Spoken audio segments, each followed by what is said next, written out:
skills needed to safely exit interactions, friendships, and relationships with them. Toxic personality type number 4. Narcissists. Narcissists can be dangerously toxic because they lack the empathy to actually care about anybody else's needs but their own. As we discussed in Chapter 1, they are self-absorbed, self-centered, and extremely entitled. Depending on the severity of their narcissism, they can also be abusive when any perceived slight induces their narcissistic rage.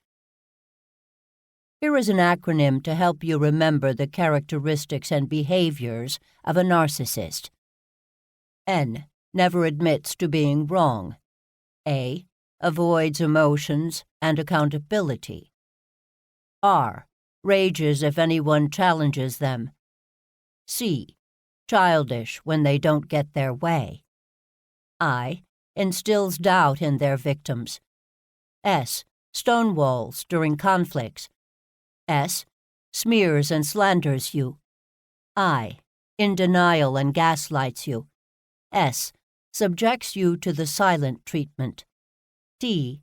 Triangulates you and tears you down. Joanne's boyfriend was a narcissist. He would constantly put her down, stonewall her during discussions, and rage at her whenever he thought she was insulting him in some way. He would try to control her and isolate her from her friends and family. He would later gaslight her into believing that the abuse was her fault. He wasn't always like this, of course. In the beginning of the relationship, he had been charming and generous. As soon as they entered a long-term relationship, however, he switched and revealed his true character. He was cold and unfeeling, rarely caring when she was sick, and choosing her most vulnerable moments to launch verbal and emotional attacks. Setting boundaries with a narcissist. An abusive narcissist is not one you can set boundaries with like you can with other everyday toxic people. Your boundaries will be trampled upon and violated without care. So will your rights. When you assert your boundaries, the narcissist will take that information as a clue as to what will most hurt you, and they will use that as ammunition against you to further provoke you. In other words, when you tell a narcissist what hurts you, they will simply do more of that.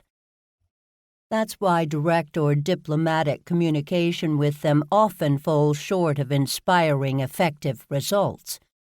It's important to realize that you have a right to step away from any abusive person, whether the abuse is verbal, emotional, psychological, physical, or sexual.